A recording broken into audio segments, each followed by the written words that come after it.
Magandang araw sa inyong lahat mga kaibigan. Sa Mayo 12, 2023, nandito po kami sa Buayan River, Dumulok area mga kaibigan, at tatawid kami papunta doon sa kabila.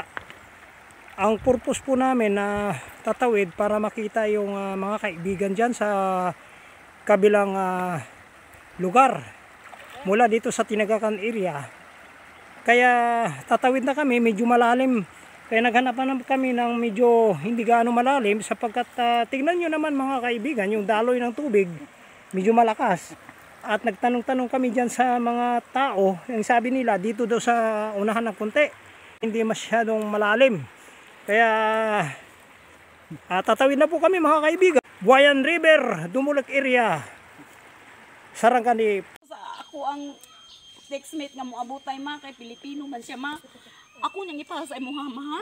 Ito na yung nakarating na kami dito sa binuangya ng inyong mga kabuang bahay ng klase ko noon. Pero yung iniingon siya nga, at ako na limutan sa inyong kuan. Oo. Hinatid po kami ng isang ng motor galing dun sa baba. So yun ay nagmabagandang loob rin na isang tao at hinatid kami rito. At pagdating namin dito mga kaibigan, ito na po yung refreshment namin dito. May mangga, mayroon pong mani, siniguilas, saging, bayabas, pinya. At marami pong mga puno rito mga kaibigan. Naghilak yun ko kaya kung gusto ang Amerikano man di kubus kaya ako no kaya nag-expect siya nga ako yung maasawa. Ito yung mga pananim dito nila, mga pananim nila rito. Mga kaibigan. Marami.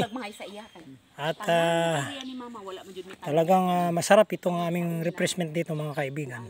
Ito po ay galing po sa mga puno nila. Mga puno na mga pananim nila dito, mangga, iba-iba, mga bayabas, saging, ayan, siniguilas. Blessing talaga na nakapunta kami rito, dala kong kapatid ko at ito si Mito, talagang unexpected ito dahil doon pa kami sa Barin nung mga before ako pumunta rito. Sino ba itong nakipag-chat sa akin? Hindi ko kilala eh. Sino ba ito, sabi ko? Inad-friend ka niya. Oo, hindi ko man alam eh. Nagbigla lang siya eh. Tapos sabi ko, ay di, sa Dumulok daw siya. Dumulok? Sabi ko, tinagatingakan ako. Doon man di. Doon man. Ay di, marami daw siyang pananim eh. Aba, nakurious ako. Sabi ko. Sabi ko, tingnan natin yung pinagmamalaki dito. Talagang maraming pananim pa nga kaibigan. May mga mangga. Wala nang bunga ang aking avocado. Oh. Sayang. Ay, avocado? Oh, avocado at saka may marang pa pala dyan oh. Oh, may marang. May marang oh. Pomelo. May Pumilo. Suha. Ayan. Suha oh. Ayan oh, suha oh. Lansunis lang wala. Wala na buhi ako lansunis. Hindi siya pwede dire. Hindi pwede dire? Pero lansunis, rambutan, durian. Pwede doon. Kano na dyan na? Sa Tinagakan mayroon. Dire grabe ka init.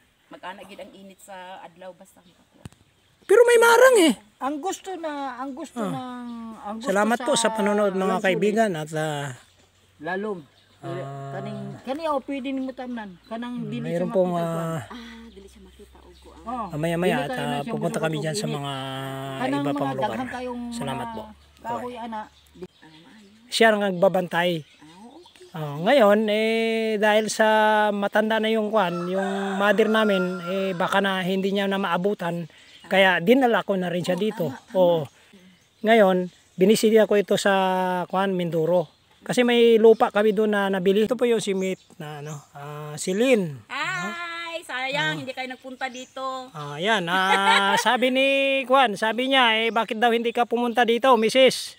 Oo nga prepare na ako ng mga prutas para sa inyong yan So talagang sabi namin kapilitan na nga talaga Pinilit na lang talaga namin pumunta rito sapagkat wala nang panahon. Biruin mo halos hindi kami makarating dito dahil malakas yung tinawid naming ilog diyan. Umatras kami sapagkat ito yung kapatid ko. 40 years na. 40 years. Wala ko ka today. Asa man po ka nagtrabaho? Mindoro. Mindoro. Classmate ko sa midwifery. Doon kami nagka-classmate sa Lagaw. Ito yung asawa ko, Pampanginyo, si Vital. Ah, magandang tanghali po. Pangginyo o Batangginyo? Batanggenyo. Tapos ano, yung Yung senior pinya citizen na, 72 yung years pinya old. dito mga kaibigan na tanim nila. Marami daw silang tanim diyan. Ang sarap mga kaibigan. Sobrang sarap ng pinya na ito. Si Binti ito, malakas ka pa. Pero namatay na siya kasi Ito po yung asawa ni Lynn Duhay Lungsod. basta nagiinom, matanda at Nga kasi ganyan. Inom eh. Kung bisyo Ay, ano yun? Walang bisyo eh.